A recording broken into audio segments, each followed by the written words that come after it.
Bien, entonces, hechas las presentaciones, yo ahora estoy poniendo la cámara para que me vean la cara solamente, pero en las próximas sesiones voy a apagar la cámara para aprovechar bien el ancho de banda, ¿ya? Lo que corresponde ahora es presentarle el programa del curso para quizás zanjar algunos detalles técnicos y después comenzar inmediatamente, ¿ya?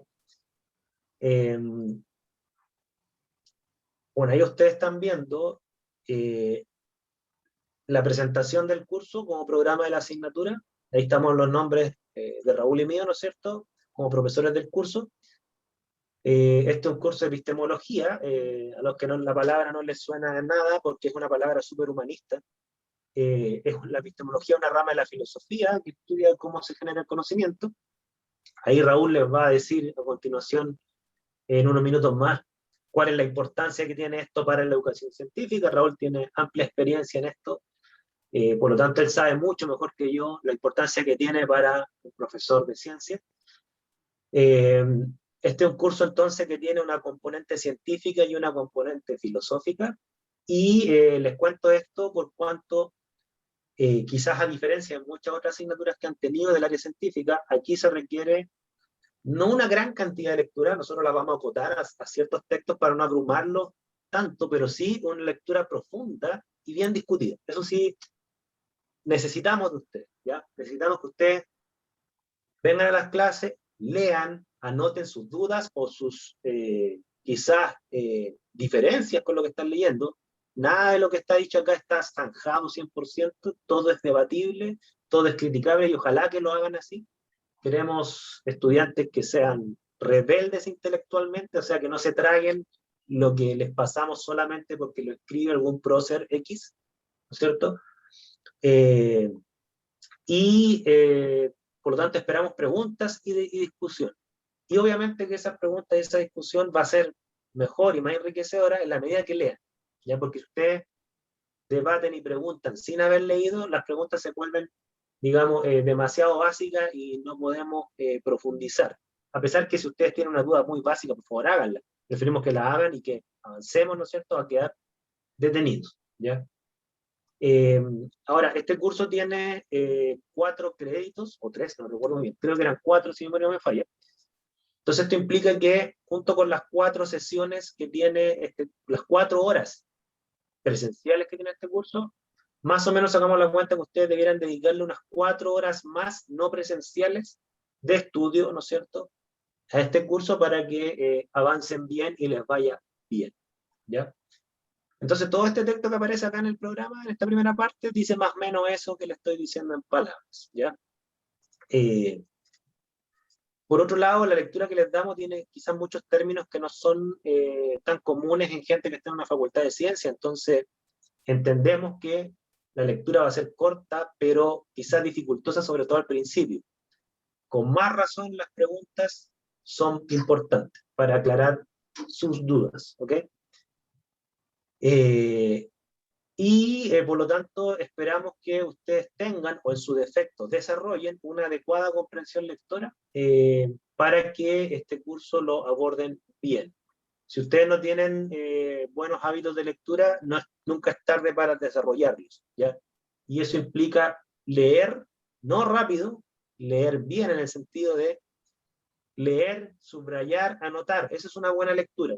Una lectura meramente recreacional es solamente sentarse a leer. ¿Ya? Esa lectura, si bien es cierto, también es buena, no es suficiente para estudiar. Nosotros queremos una lectura de estudio, una lectura que ustedes lean, anoten al lado del libro, en su cuaderno, hagan resúmenes. Esa es una lectura de estudio, ¿no? Por lo tanto, no tomen esto como una lectura recreacional, ¿ok? Está archi descrito en neurociencia que la persona que lee, subraya, hace resúmenes, discute con los compañeros, los profesores, y la cúspide de esto le explica a los demás lo que aprendió, esas personas no se le olvida en años lo que aprendió, ¿ya? Eso está demostrado, entonces, por favor, háganme caso, ¿ya? A mí me ha servido muchísimo. Dicen que la mejor forma de aprender es enseñar. Entonces, si ustedes leen y quieren entender algo, explíquenselo a sus compañeros. Le hacen un favor a sus compañeros y se hacen un favor a sí mismos teniendo un aprendizaje más profundo.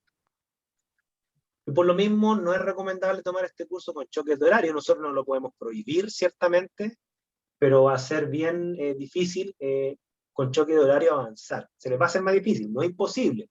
Nosotros vamos a grabar las sesiones, las vamos a subir al navegador, para quien no pueda asistir, las repase, pero por favor no se tomen de eso para no asistir, porque si ustedes solamente ven los videos, no van a tener la oportunidad de preguntar, van a tener que solamente escuchar las preguntas y respuestas de otros, y no es la idea, ¿ya?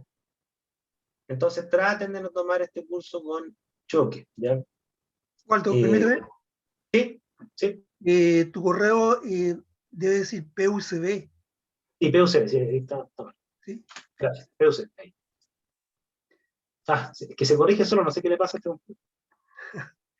Bueno, Bueno, es PUC, que algo automático tiene acá que tiene un hipervínculo, no sé qué cosa. Ya, pero es PUC. De todas formas, si escriben UCB, igual me va a llegar. ¿Ya? ok. Están vinculados las dos extensiones. Ahora, bueno, ustedes sabrán que estamos en contexto de pandemia, entonces la versión oficial que viene de la autoridad es que vamos a seguir en clases sincrónicas al menos hasta abril.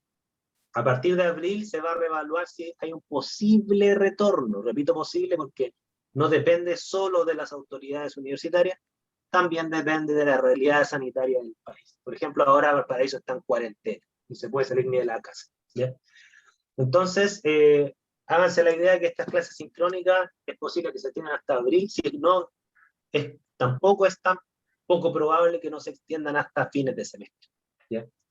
Yo sé que a ustedes les ha tocado una circunstancia adversa, lo lamentamos mucho, pero bueno, la vida tiene estas cosas que son no planificadas y ante la adversidad hay que avanzar. Lo peor es detenerse, ¿ya?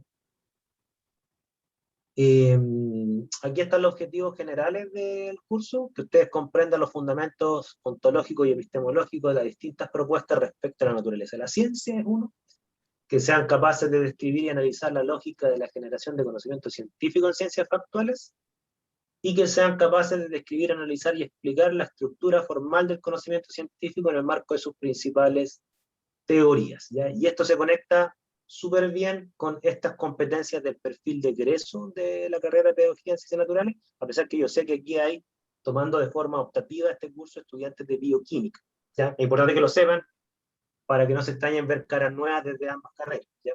Este es un ramo que es tan general que también sirve a cualquier estudiante de ciencia, de pre o posgrado. Por lo tanto, ha sido una buena decisión, a mi juicio, que la jefatura de carrera de bioquímica haya incluido esta asignatura como optativa para el plan de bioquímica. Esta asignatura es obligatoria para la carrera de pedagogía en química y ciencias naturales. ¿Okay? Respecto al perfil de egreso de pedagogía en química y ciencias naturales, ¿no es cierto? Aquí están las competencias que apunta en parte este ramo, no es que las desarrolle enteras, pero sí colabora con ellas, ¿no es cierto? Demuestra su quehacer la valoración de la alfabetización científica para la formación ciudadana, lo estoy resumiendo, evidencia y pensamiento científico para utilizar en actividades experimentales, conoce fundamentos didácticos históricos, y aquí aparece, y epistemológicos de los contenidos disciplinares, y reconoce las relaciones de la química del entorno y explica los fundamentos de sus aplicaciones y alcance. Muchas de estas competencias vienen desde el Ministerio de Educación, o sea, para que ustedes vean que el Ministerio de Educación reconoce la importancia de la epistemología en la formación de profesores de ciencia, o sea, no estamos tan perdidos ni esto es un invento nuestro, ¿no es cierto? Esto está reconocido a nivel nacional e internacional. Y esto es lo que se espera como objetivo, o el aprendizaje esperado, o los objetivos de aprendizaje, ¿no es cierto?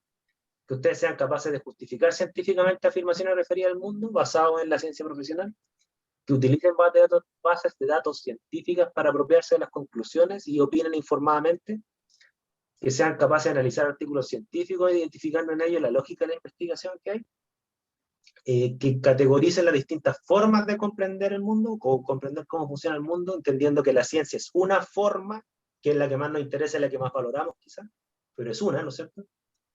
Y que utiliza las bases filosóficas de la filosofía de la ciencia para identificar las similitudes y las diferencias que hay entre el conocimiento científico y otras formas de conocimiento. ¿Ok? Esa es un poco la idea, ¿ya? Ahora, respecto a las evaluaciones, que quizá una cosa que a ustedes les interesa mucho, ¿no es cierto?, es, nosotros vamos a tener 6 evaluaciones parciales no calendarizadas. ¿Qué significa esto? Que vamos a ir avanzando en los contenidos, en los aprendizajes esperados, y a la medida que vamos cerrando ciertos ciclos, les vamos a ir diciendo, ok, hagan esta evaluación parcial. Y les vamos a dar la semana entera para que la hagan en su hogar. Esa evaluación parcial vamos a tratar que sean individuales, salvo que surja alguna contingencia que amerite formar grupos, ¿ya? Pero en principio van a ser individuales, ¿ok? Al menos ustedes van a tener que rendir 6 evaluaciones parciales durante el semestre. Nosotros vamos a tomar más de 6, quizás hacemos 7, ¿ya? No sé si 8, pero 7 sí. De forma que quien realice 7 evaluaciones parciales, u 8 si es que alcanzamos, van a quedarse con las 6 mejores notas, ¿ok? El promedio de las 6 mejores notas de estas evaluaciones parciales representa el 70% de la nota final del curso, ¿ok? El otro 30% es un trabajo global, que es un trabajo de alfabetización científica. Hay gente que le llama malamente a esto de divulgación científica, ¿ok? Que involucra integrar todo lo visto en el curso para tocar un tema de interés científico ciudadano con los criterios de la filosofía de la ciencia, ¿ya? Ese trabajo, que va a ser lo más probable que, si el contexto de pandemia sigue, les vamos a pedir que graben un video o un material audiovisual, ¿ok? Ese trabajo va a valer un 30%. Si llegáramos a volver a la normalidad, haríamos esto con exposición en sala, ¿ya? Eso depende de la contingencia, ¿ya? Entonces, en el calendario no hay fechas de evaluación, para que no se extrañen. Lo que sí, más o menos, en la nota final del 30%, esa va a estar las últimas semanas del periodo lectivo, porque esa es la nota final del curso, ¿ok? Y ahí están los 3 bloques del curso: ontología, que ya les vamos a explicar qué es; epistemología, que ya les vamos a explicar qué es; y alfabetización científica, que eso ya es para integrar la componente filosófica con la componente de divulgación y de comunicación y educación científica, y les va a servir a todos, aunque no estén dedicados necesariamente a la educación científica, como es el caso de los bioquímicos, ¿ya? Eso. Entonces, este calendario que está acá muestra más o menos esta distribución, ¿ya? La presentación del curso, la ontología va a durar más o menos hasta abril, la epistemología va a comenzar a mediados de abril y se va a extender hasta fines de mayo, y en fines de mayo y todo lo que es junio vamos a ver alfabetización científica con las actividades finales que tienen que ver con, ya sea presentación de temas, que ojalá, si lo hacemos presencialmente, podría ser hasta en modalidad de debate, o sea, que se presente un tema y se debata en torno a este, o si no, vamos a tener que hacer este tema de material de video, nada más, ¿ya? Vamos a ver cómo se nos da, ojalá lleguemos al óptimo. Y antes de empezar el curso, yo quería pedirle al profesor Raúl Ariz, Raúl, como le digo, nosotros lo estudiamos, yo te quería pedir, Raúl, si tú cuentas en los minutos que tenemos, ¿no es cierto?, tu experiencia, porque Raúl, para que ustedes sepan, él ha tenido varios cursos de epistemología, tanto a nivel de magíster de didáctica como a nivel de doctorado en química.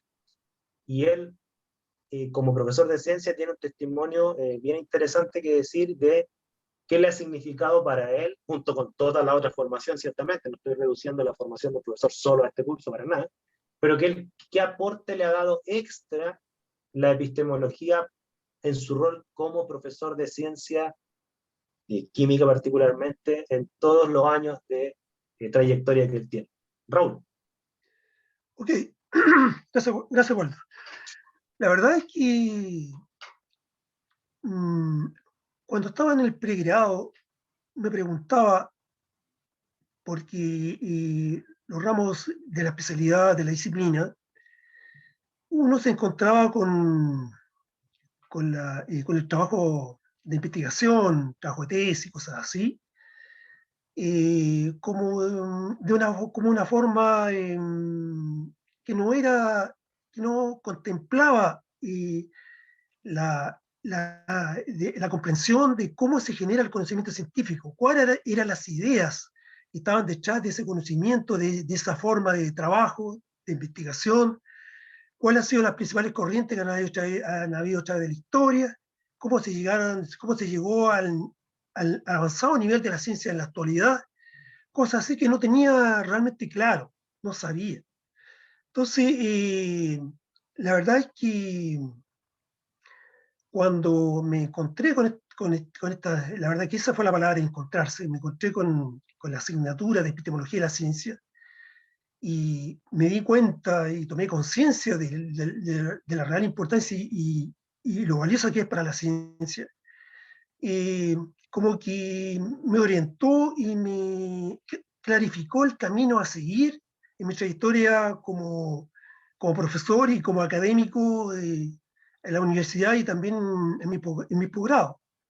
Entonces tenía claridad y eso voy a decir una sensación tal vez emocional, pero me produjo como mucha tranquilidad, mucha claridad y convencerme de que la forma, cómo se generaba el conocimiento y los métodos y la metodología o la estrategia científica que está detrás de ello, eh, permitió y permite el avance del conocimiento y lograr los resultados que han sido de, de gran ayuda a mejorar la calidad de vida de los seres humanos.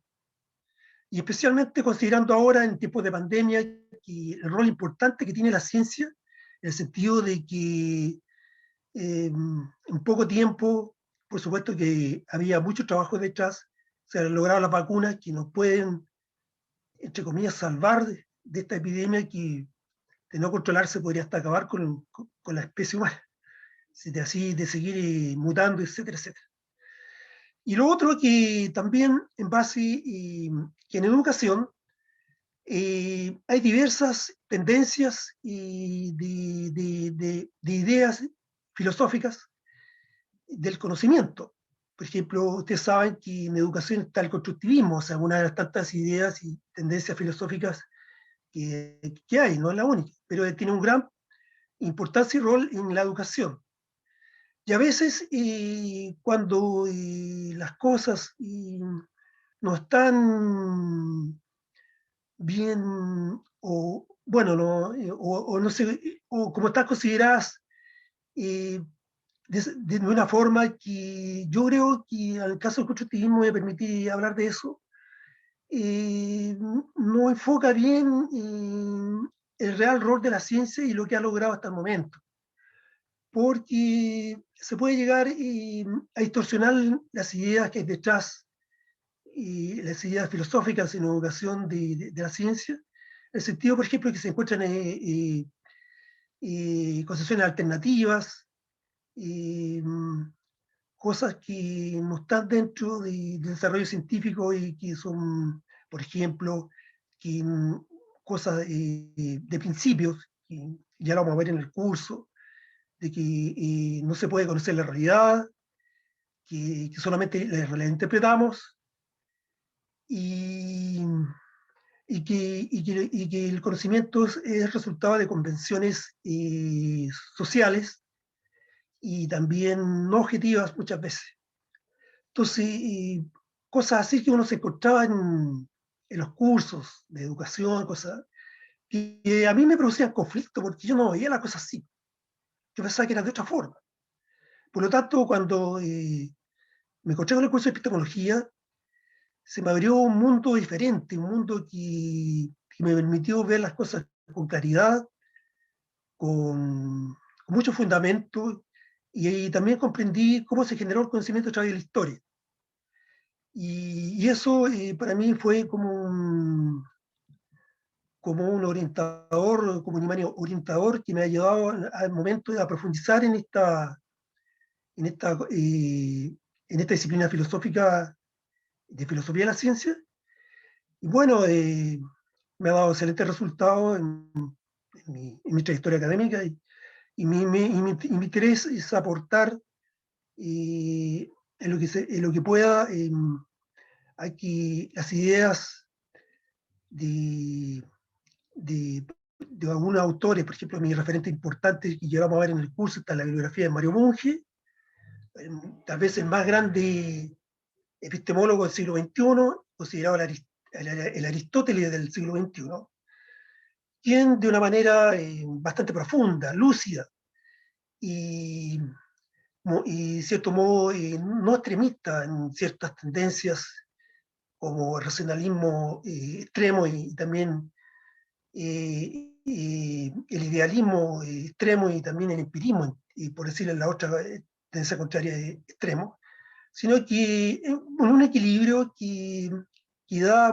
mucha precisión y exactitud, en cierto modo, al espacio donde se desarrolla la ciencia desde el punto de vista del espacio de las ideas que están detrás de ella. Finalmente, quiero decirles que para muchos, o sea, muchos estudiantes puede que encuentren claridad y se orienten en este camino que los va a llevar a avanzar mucho en la disciplina, o bien sencillamente lo pueden tener como un conocimiento que les va a ayudar a tener una referencia con otros conocimientos de otras tendencias filosóficas y les va a dar un cierto criterio para cuando hagan las clases en, en los colegios o en la universidad, con cierta objetividad, por así decirlo, y, y puede ser especialmente aplicado a las ciencias, en las clases de ciencias naturales. A grandes rasgos eso es lo que podría decir y espero que sea de mucho interés y puedan comprender a medida que avance el curso lo importante que es esta asignatura. Gracias, Raúl. Bueno, sáquenle jugo a Raúl. Cuando ustedes tengan preguntas de cómo conectar esto, en el caso de la gente de pedagogía en química, cómo conectar todas las dimensiones de lo que vamos a ver en el curso con el ámbito educativo, yo puedo decir algunas cosas, pero la voz de la experiencia acá en estos temas es Raúl. Así que sáquenle el jugo. Yo puedo hablar como investigador en el área de química ambiental. Ahí puedo hablar de aspectos reflexivos y prácticos, ¿ya?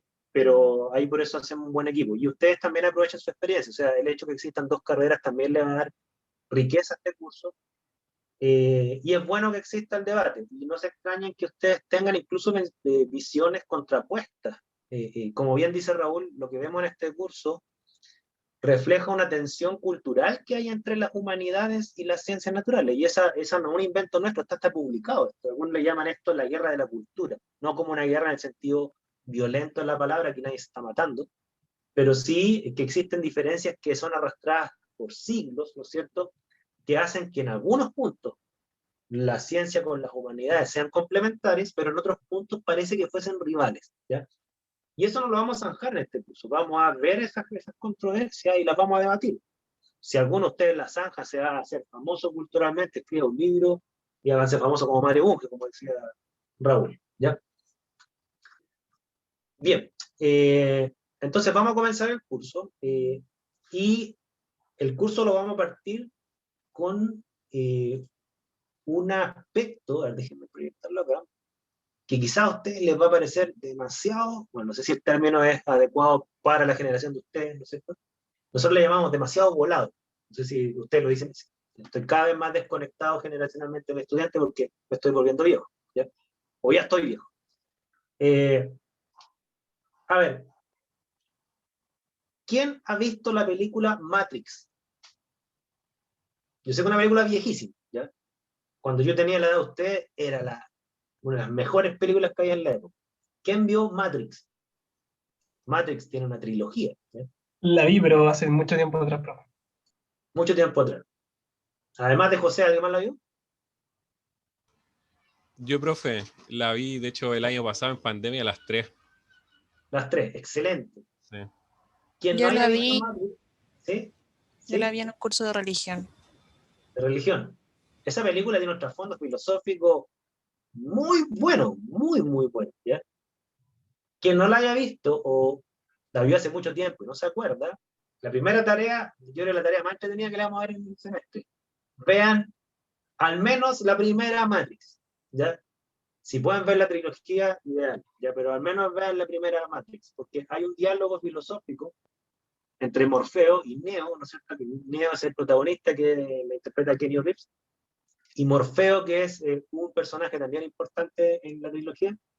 Hay un diálogo muy bueno respecto a esto que aparece aquí, visiones de mundo, que detrás de eso encierra la pregunta, ¿qué es la realidad? Ahora, ¿por qué nos interesa esta pregunta? porque la ciencia estudia la realidad. Entonces, si queremos entender la naturaleza de la ciencia, tenemos que entender la naturaleza del objeto de estudio de la ciencia, que es la realidad. Para no dar definiciones, aquí les pedimos participación. Pueden decirlo en audio o por chat, ¿no es cierto? Lo vamos a ir leyendo. Pregunta bien simple. Para ustedes, no lo que han leído en un libro, no. Para ustedes, ¿qué es la realidad? Piensen. O si ya se quieren lanzar, escriban algo o díganlo por audio, como quieran.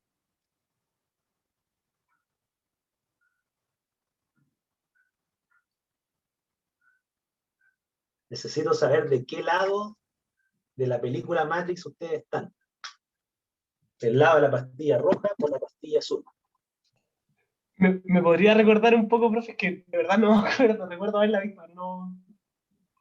O sea, no es un spoiler, pero hay una escena que es bien importante donde Morfeo le pregunta a Neo, antes de que él se entere quién era realmente él en este drama, ¿no es cierto? Le pregunta que elija la pastilla roja o la pastilla azul. La pastilla azul significaba que él, cuando se la tomara, él iba simplemente a despertar de todo un mal rato que había pasado, que iba a despertar en su cama y su vida iba a continuar sin grandes dificultades, porque esa escena de la pastilla roja, la pastilla azul, le pasa después de un episodio bien desagradable. Entonces le dice, tómate la pastilla azul y todo esto que estás viviendo va a quedar como nada y tú vas a seguir con tu vida. Tómate la pastilla roja y vas a ver realmente cómo es la realidad.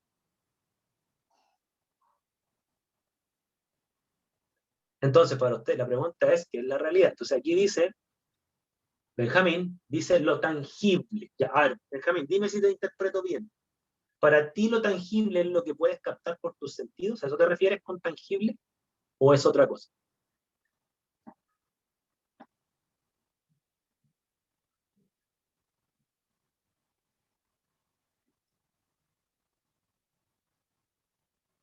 ¿Te interpreta bien, Benjamín, o no? ¿Lolo? ¿Sí? Ya. Ramón dice, la realidad es todo o nada, ¿ok? Pero si tú dices que es todo, ¿a qué te refieres con todo? ¿Qué es el todo para ti? Porque si tú dices la realidad es todo, lo identifica con que en realidad es igual a todo, y para ti, ¿qué es todo?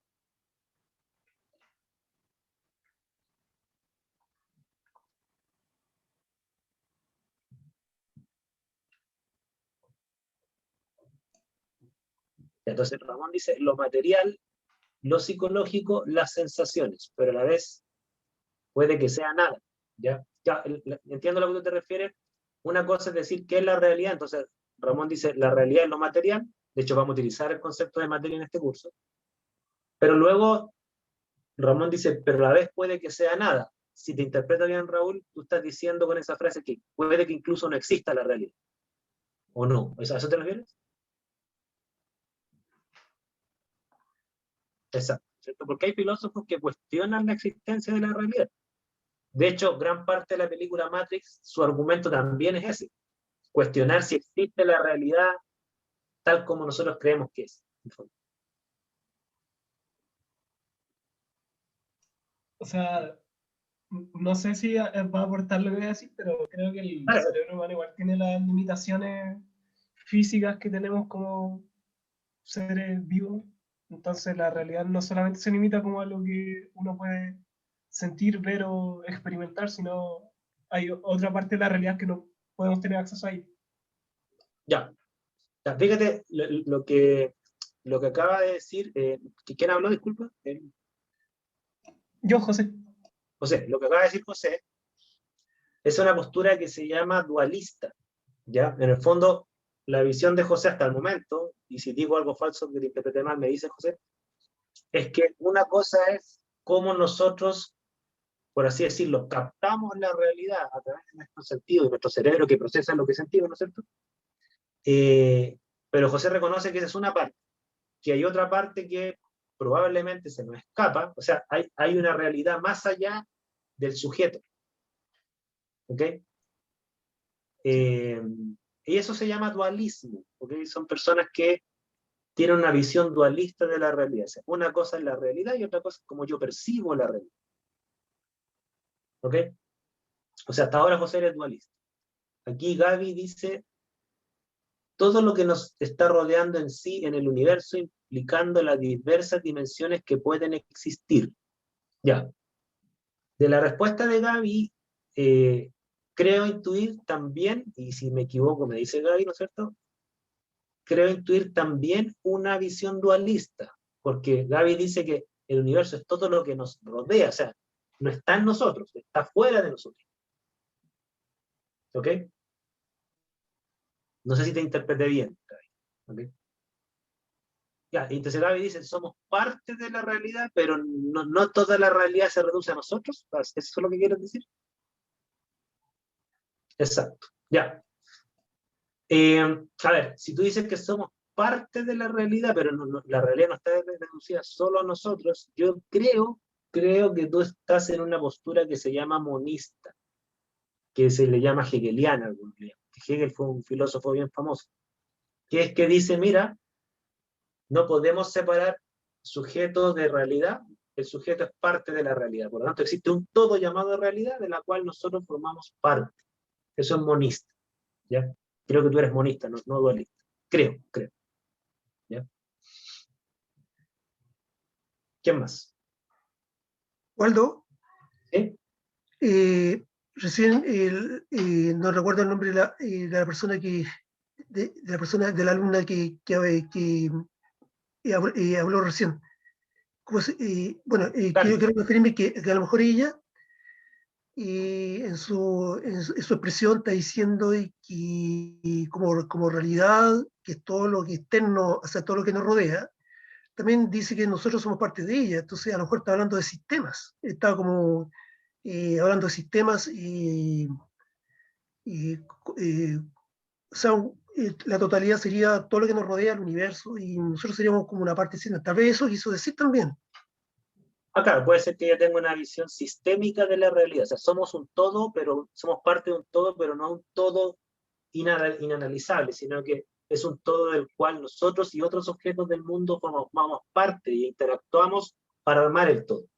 ¿Ya?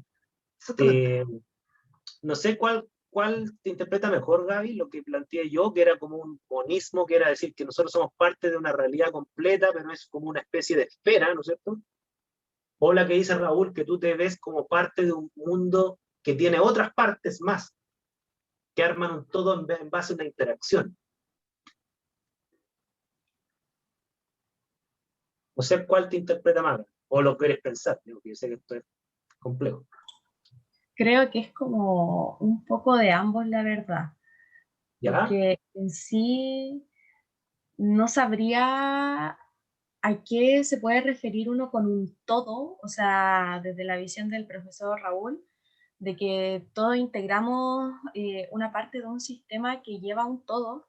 No sé qué sería este todo porque tampoco sé dónde termina la existencia. El universo es algo infinito, entonces no podría decir que somos parte de un todo, pero tampoco podríamos decir, o sea, yo al menos podría decir de que la realidad es como, o sea, no sé si lo entendí bien, pero esta como esfera que focaliza, por ejemplo, a solamente un planeta. Ya. No, claro. Lo que pasa es que tú tocaste un punto bien interesante, ¿verdad? Esto roza tus concepciones metafísicas, se le llama metafísica. ¿Por qué? Porque hay personas que ese todo lo identifican, porque son idealistas, ¿no es cierto? Lo identifican con Dios. ¿Ya? Ya, ¿sí? Hay personas que no son idealistas, sino que son materialistas, ¿no es cierto? Y dicen, ese todo es todo lo material, y eso es el universo. ¿Ya? Ese es el todo. No hay una realidad más allá del universo. No existe una realidad inmaterial. Por ejemplo, para las personas que son creyentes, que creen en una realidad inmaterial, inmutable e infinita, ¿no es cierto? Análogo como al paraíso cristiano, ¿no es cierto? Bueno, y que en el fondo nosotros, cuando nos fallecemos, ¿no es cierto?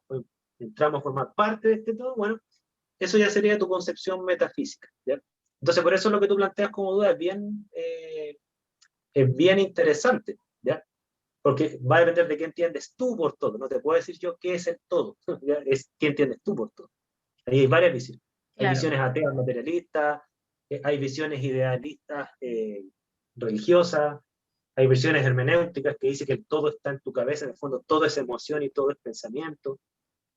Aquí, por ejemplo, Benjamín dice, todo lo que llega a tener nombre llega a existir, ¿no es cierto? Entonces, él tiene una visión nominalista, que es que en la medida en que tú nombras las cosas, estas cosas existen. ¿Ok? Hay personas que dicen que ser es ser percibido, o sea, las cosas que existen son las que puedes percibir. Si no lo percibes, no existe. ¿Ya? Hay varias visiones. ¿Sí? Este curso no tiene como objetivo repasar todas las visiones para nada. Nosotros lo que tenemos. ¿Sí, sí? También agregar que detrás de la filosofía, en nuestro caso filosofía de la ciencia, están las ideas base, las ideas que fundamentan, que han dado fundamento a las diferentes tendencias filosóficas de esta disciplina. Esto viene de nuestros padres de la filosofía, de la Grecia antigua, donde Platón decía que las ideas tienen por así decirlo, una existencia aparte de la realidad material. Entonces, y también está la otra visión, que es el materialismo, tal como lo estamos conversando, de que las ideas que son vistas desde el materialismo, desde la materialidad, son elementos inmateriales que no tienen existencia real materialista. Entonces, esas dos tendencias son las que en el fondo se han desarrollado y evolucionado en sus diferentes líneas a través de la historia. Gracias, Raúl. Hay muchas líneas. De hecho, lo que menciona Raúl de Platón es bien interesante. Platón tiene una postura súper original, como decía Raúl, de que él tiene una postura dualista hasta cierto punto, en el sentido que él reconoce que existen los sujetos o las personas o los humanos, ¿no es cierto? Que existen los objetos materiales que están fuera de nosotros, ¿no es cierto? Pero él, a las ideas que nosotros formulamos, él dice, no, existe un tercer mundo donde las ideas tienen existencia propia. Muchos matemáticos tienen esta visión de mundo que algunos le llaman idealista. Yo no estoy tan de acuerdo con la etiqueta, pero se refieren un poco a esto, de que existe un tercer mundo o un mundo aparte que es el mundo de las ideas, y nosotros a través del pensamiento nos adentramos al mundo de las ideas y tomamos las ideas de ahí y las traemos a nuestra realidad. Es impresionante la cantidad de matemáticos, la mayoría, que tienen esa visión platónica. Ellos piensan que las ideas de la matemática existen en un mundo inmaterial y la función de todo matemático es descubrirla. ¿Ok? Ahí tienen ustedes varias visiones. Y esto se puede llevar a varias dimensiones. Esta separación de sujeto-objeto, que es la visión dualista, también se puede llevar al tema de la separación mente-materia, por ejemplo.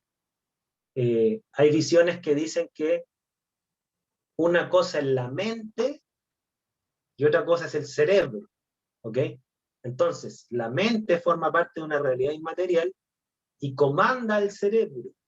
Algunos relacionan la mente con el tema de espíritu. Entonces, es como que existe una entidad inmaterial que comanda el cerebro y cuando el cuerpo deja de existir, la mente o el espíritu perdura inmaterialmente.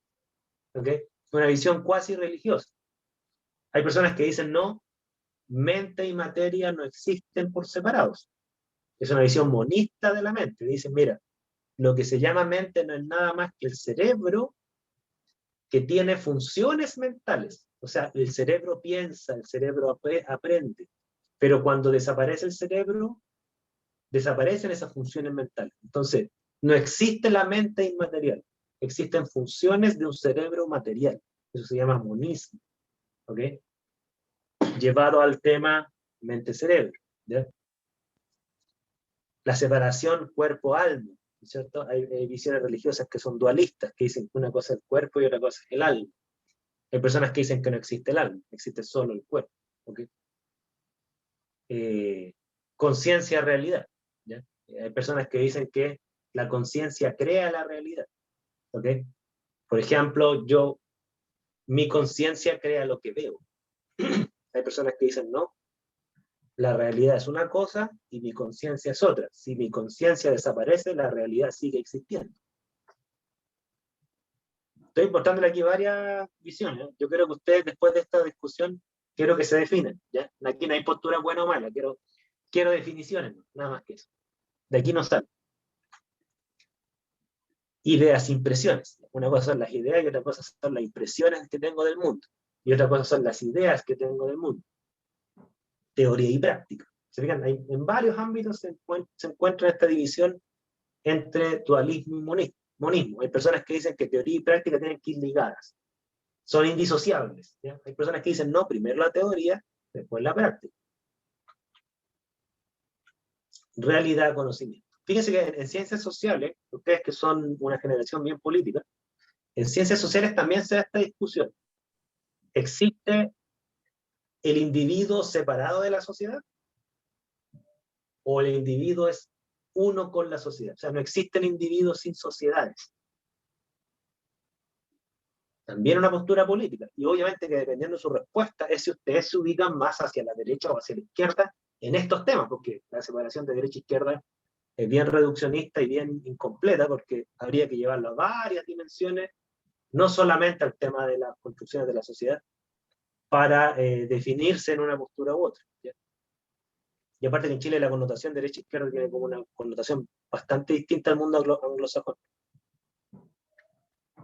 Entonces, habiendo visto esto, ¿okay? La separación entre lo particular y lo general, llevado a cuerpo-mente, conocimiento-realidad, individuo-sociedad, alma-cuerpo, teoría, práctica, ¿no es cierto? Quiero hacer una encuesta. ¿Quién se considera, no completamente, pero más tendiente a el monismo?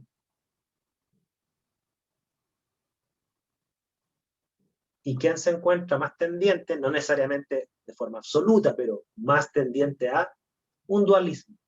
Su concepción de mundo dualista. Escriban por el chat. ¿Sí? ¿Sí? ¿Sí? ¿Alguien dijo algo? No, pensé que íbamos a decirlo. Había dicho que era más dualista en ese sentido. Ah, pero mira, te pido un favor, escríbalo por favor en el chat, porque así puedo ver como la estadística. ¿Ya? Anet se define, va más hacia el dualismo. Ramón es dualista. José es dualista. Mari es dualista. ¿Ya? Tengo puros dualistas. ¿Ya? ¿Qué opina el resto? 1, 2, 3, 4. Ahora, hay 4 personas que han respondido y este curso hay más de 15. Profe, ¿Sí? ¿no estamos dejando una visión como más de negación ante toda esta idea? Como la erradicación del conocimiento y lo que no tenemos comprendido como realidad. Lo que pasa es que una pregunta que es epistemológica, que es cómo se genera el conocimiento, la respuesta a eso va a estar, si bien es cierto, no condenada, va a estar fuertemente influida a cómo tú te defines metafísicamente. Si tú consideras que el conocimiento, perdón, si tú eres monista, vas a tener a ver la generación de conocimiento monistamente, a través de la unión entre el sujeto que conoce y la realidad, como una sola cosa indisociable. ¿Ya? Si tú eres dualista, tú lo vas a ver como que el acto de conocer es un acto dualista, que el sujeto se separa del objeto que conoce. ¿Ok? Ahora, insisto, yo no digo que ustedes son monistas o dualistas, como quiera que se definen, en todos los ámbitos de su vida, ¿ya? Pero la balanza, si lo ponemos en una balanza, es como la discusión política. Ustedes son de derecha y de izquierda. Yo no creo que no hay nadie, yo no conocí a nadie, yo que soy viejo, quizás conozco más gente que usted, yo no conozco a nadie que sea absolutamente de izquierda o absolutamente de derecha. Nunca he conocido a una persona así. ¿ya? Siempre en algunas dimensiones tienden a tener matices. Ya dice, mira, yo soy de izquierda en lo económico, pero en el plano que tiene que ver con el trabajo, igual, como que me preocupo de mí un poco. Dice, hay matices. Entonces yo le digo, ¿hacia dónde se inclina la balanza? No le estoy diciendo qué son, ¿ya? Ahora, hay personas que dicen, ya, por ejemplo, ya, los indecisos son más, parece, ¿ya? Benjamín, Gaby, Valentina, Catherine, Ignacia, María José, les cuesta definir, ¿ya? Porque el tema es complejo, ¿ya? Muchas personas dicen que esto de no definirse es como normal en el ser humano, que en el fondo la gran mayoría de los seres humanos vivimos con contradicciones, ¿ok? Pregonamos y defendemos ciertas visiones, pero a la hora de la práctica no somos tan así, ¿ya? Y algunos dicen esos son defectos humanos, otros dicen no, esa es la naturaleza humana. En realidad, nadie actúa como piensa absolutamente. Siempre tenemos matices y hay cuestiones complejas que no podemos resolver, ¿ya? Algunos lo asocian a la concepción del cerebro, ¿eh? Que está la tensión entre lo animal y lo racional, que está nuestro cerebro ahí conviviendo, ¿okay? La masa cerebral reptiliana, me refiero reptiliana evolutivamente, ¿no? Esta es teoría conspirativa, me refiero evolutivamente, la base del cerebro más primitivo nos hace que nosotros actuemos con cierta forma, quizás más animal, más instintiva, y hay otra parte racional que nos trata de controlar esas emociones. Hay toda una tensión, ¿ya? Entonces mucha gente dice que las contradicciones son inherentes a la naturaleza humana. Así que no se preocupen si no se definen y no se sienten cómodos en ninguna de las dos, ¿ya? Bien. En general, hay un grupo de personas que siendo dualistas definen la realidad externa al ser humano, ¿no es cierto? Pero lo que sí, hasta cierto punto, entienden que la realidad igual es solo lo que los humanos observan. Entonces ahí como que caen en una contradicción. Dicen, miren, yo separo sujeto de objeto, en el fondo separo mente de materia, ¿no es cierto? Pero ¿qué es la materia o qué es la realidad material? Es todo lo que vemos nosotros. Igual la definen humanamente, ¿ok? Entonces ahí como que caen como en una contradicción. Eh, porque si este es externo a nosotros, habría que definirla en una categoría que esté fuera de la humana, ¿ya? Pero eso es normal. Javier dice, creo que más monista, pero no entiendo mucho del tema, ¿ya? Ahí lo vas a ir entendiendo, Javier. Bueno, se lo voy a tratar de aterrizar. Eh, hay personas que trabajan en constructivismo educativo, ¿no es cierto? Casi todos los didactas son constructivistas, que plantean una cosa más o menos así. Dicen, mira, los hechos que estudia la ciencia, la evolución, las reacciones químicas, lo que ustedes quieran, son construidos por los científicos. O sea, todo lo que generan los científicos son constructos sociales. Los átomos son constructos de los científicos, científicas que crearon esta teoría, ¿ya? Bruno Latour es un sociólogo que él es monista y constructivista, ¿no es cierto? Él dice, no existe la separación entre los hechos del mundo y las ideas del mundo. Los científicos crean algo intermedio que se llama los hechos científicos. ¿Qué son los hechos científicos? Los hechos construidos por la comunidad científica. La evolución es una construcción de los biólogos, con la cual interpretan la realidad. Pero la evolución como tal no tiene existencia independiente de la comunidad de biólogos. Esa sería una postura monista, ¿ok? Entonces, muchos constructivistas no hablan de hechos, hablan de hechos científicos. ¿Y por qué le ponen el apellido? Porque son creados por la comunidad científica, ¿ok? Esa frase se resume con un término que se llama el lenguaje crea realidad. O sea, no existe la realidad separada de lo humano, el lenguaje crea la realidad. ¿Qué les parece? ¿Están de acuerdo? Porque para ese ejemplo puntual, ¿cómo se declararían? ¿Monistas? Así como está escrito, o irían en contra.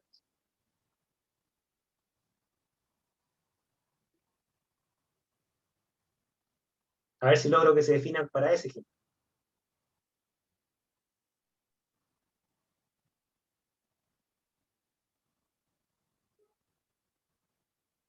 ¿Qué le pasó? ¿Está mudo? ¿Mudas?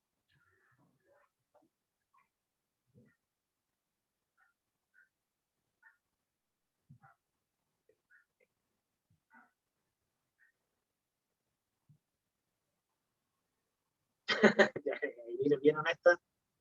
Agradezco tu honestidad. Dice, pensé que era monista, pero estoy en contra de ese género. ¿Ok? Bien, así me gusta, honestidad. A ver, voy a utilizar un ejemplo para tratar de convencerlos de ser monistas. ¿Ya? Voy a utilizar un ejemplo que creo que está más ad hoc a los tiempos. Miren.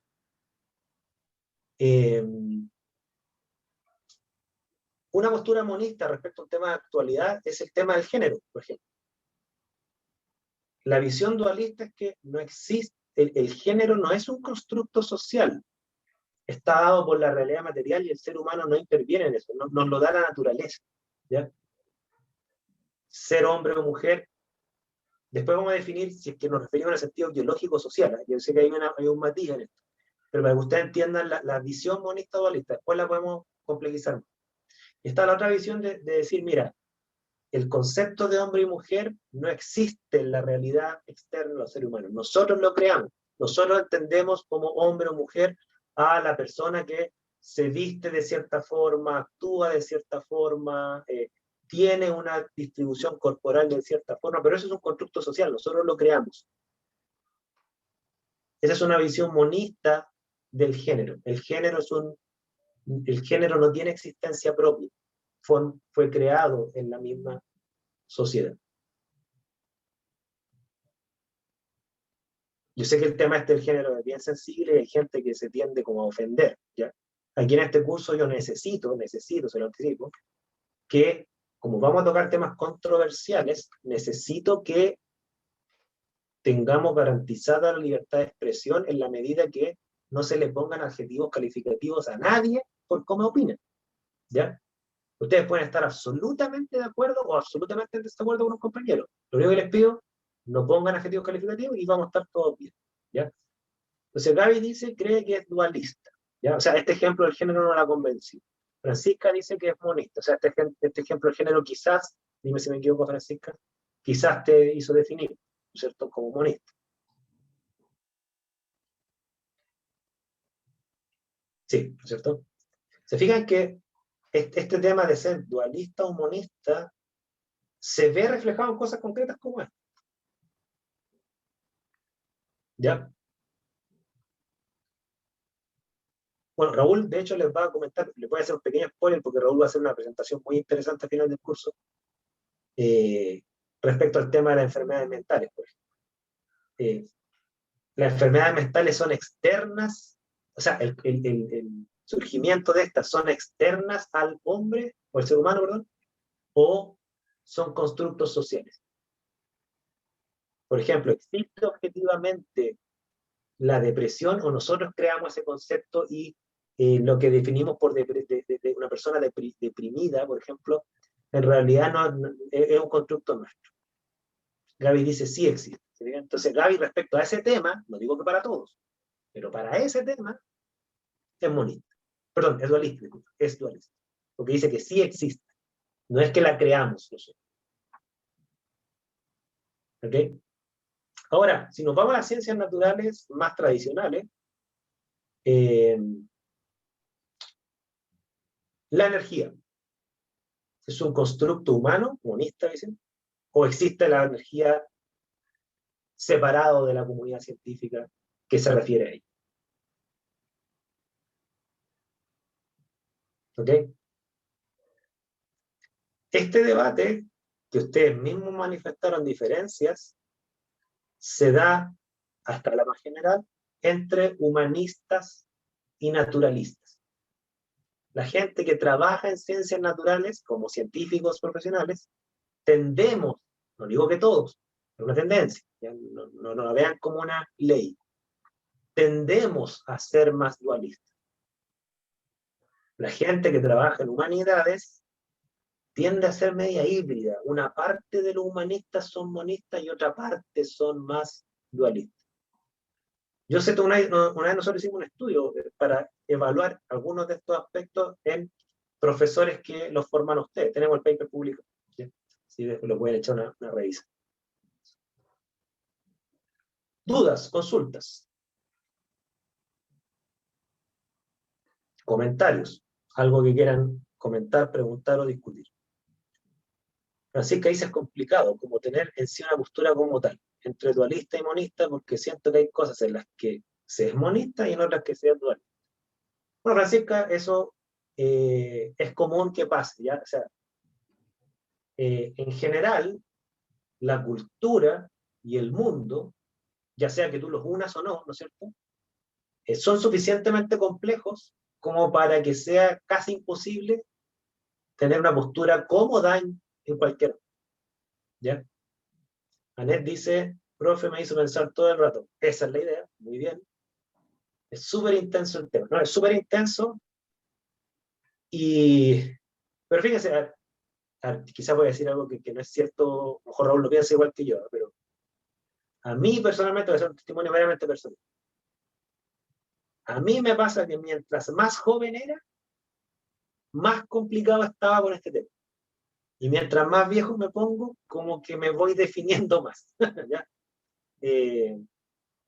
Pero independiente de mi postura, porque no es la idea dar mi postura, en algún momento la daré si es que me interesa, digamos, pero me interesa más que la postura misma, el debate. Me interesa el debate. ¿Ok? Pero la idea es que ustedes queden pensando. ¿Ok? Porque piensen ustedes, miren, me voy a tirar así como un anzuelo para dejarlo así, entre pensando y medio picado. ¿Ya? Si ustedes se declararan, supongamos, monistas, así, completamente, o sea, ustedes dicen, yo no tengo confusión, soy monista, y ustedes están dispuestos a llevar el monismo hasta las últimas consecuencias, ¿ok? Querría decir que ustedes, al menos en temas de filosofía política, ustedes debieran ser de izquierda, comunistas, lo más izquierdo que conozco yo, ¿ok? Porque el comunismo, en términos de esta discusión, habla que el todo es lo que existe, no existen las partes. Entonces el individuo no existe, existe la sociedad. ¿Ok? Sin sociedad no hay individuos. Y por lo tanto el individuo se debe al todo, porque sin el todo no existe. ¿Ya? Esa es como una visión súper general que ustedes la podrán matizar después si leen a Marx, a Engels, ¿no es cierto?, a todos estos filósofos que son de esa línea. ¿Ya? Por el contrario, si ustedes se declaran dualistas, ¿no es cierto?, que una cosa es la sociedad y otra cosa son los individuos, pero el individuo existe, aparte de la sociedad pueden existir, y es el individuo lo importante, por lo tanto, porque el individuo es el que existe, no la sociedad, ¿no? La sociedad es la unión de individuos, nada más. Bueno, ustedes debieran ser, en aspectos de filosofía política, no me refiero a moral, ¿okay?, debieran ser de derecha extremos, ¿ya? Estos que son individualistas acérrimos, ¿ok? Estamos hablando como tipo Milton Friedman, Murray Rothbard, Francis Bacon, ¿ok? Y así se separan las visiones, ¿ok? Más allá de la caricatura política y los ataques medio de bajo nivel cultural que uno ve en la televisión respecto a estos temas, ¿ya? Estamos teniendo aquí una discusión académica seria y respetuosa, no caricaturas de que el que es de acá se le endosan ciertos pecados y el que está allá también. No es la idea de este curso para nada. Y ojalá que ustedes nunca caigan en eso, ¿ya? En la caricatura de la filosofía política. Waldo, ¿Sí? yo también quisiera aportar con otro punto para debate y reflexión. Tú tocaste un punto bien interesante que cuando hablabas sobre la energía. Entonces la pregunta es, hay posturas que dicen que la energía o sea, todo el universo es energía. Y otras posturas dicen que no, que para que exista la energía tiene que haber entidades materiales. Entonces esa es la pregunta. ¿Qué es la energía si la energía por sí sola existe en el universo como base de todo, o es un producto de la entidad material? Bueno, lo que plantea Raúl es bien interesante porque, por ejemplo, Aristóteles, él tenía una postura respecto a la realidad que no la podría definir como dualista o monista, yo creo que va más hacia el dualismo, pero él hablaba así de una sustancia llamada éter, que era la que unificaba todo. O sea, él igual se refería al todo, pero que se necesitaba una sustancia unificante para armar el todo. ¿Ya? La postura de Hegel, a mí una de las cosas que más me ha, digamos, dejado pensando, ¿cierto? Hegel era muy religioso, y él hablaba de que el individuo, la particularidad, forma parte del todo. O sea, quien yo soy lo define todo lo que no soy. Es como que yo que soy, todo lo que no soy. Todo lo que no soy es el todo, menos yo. Y como él asociaba todo a Dios, entonces decía, todos formamos parte de Dios. Una postura súper religiosa, pero Hegel es un tipo que independientemente de uno esté en contra o a favor de lo que dice, de que dejó a la gente pensando, eso es sin duda, ¿ya? Dejó a la gente pensando sin mucho. A los dualistas los dejó pensando mucho. Decía, tú no puedes definir al individuo si no lo consideras como todo lo que el individuo no es. Por lo tanto, son indisociables esas cosas. Bueno, me imagino que los hemos dejado pensando lo suficiente, ¿ya? Para que se vayan el fin de semana a ver Matrix, ¿ya? Espero. Están en Netflix, los que tienen la suerte de tener Netflix, están en Netflix, las 3 están en Netflix. ¿Ok? Y están filmando la 4ª. Porque Kenny Reeves, no sé qué come ese tipo, pero no envejece, no sé qué le pasa. ¿Ya? ¿Dudas, consultas? Comentarios. Bien. Bueno, ha sido mucho por hoy. Les vamos a regalar estos últimos 3 minutos, ¿no es cierto? Porque parece que los dejamos medio descolocados, descolocadas. Y esa es nuestra idea, ¿ya? Esta parte no tiene una lectura obligatoria, lo vamos a dejar pensando y la única tarea es vean Matrix. Y después de Matrix quiero escuchar cómo está su postura post-Matrix. ¿Ok? A ver cómo le bien interesante. Los que ya vieron, verla de nuevo. No. Eso. ¿Alguna duda, inquietud antes de cerrar la sesión? ¿No? No particularmente, profe. Ok. Bien, quedamos hasta aquí. Cuídense. Lectura sobre el dualismo y el monismo. Ya les vamos a subir una lectura optativa, ¿ya? Para que le repasen. Ya hay un libro bien bueno que se llama Emergencia y Convergencia. Ahí voy a buscar la lectura respecto al dualismo y el monismo. Ya se las voy a subir. Esténse atentos. Cuídense y no salgan de su hogar si es que están en cuarentena. Saludos. Chao, chao. Saludos, profe, chao. Saludos, que estén Gracias, bien. profe. Que Gracias. estén bien. Chao, profe, Chao. gracias. Chao, profe.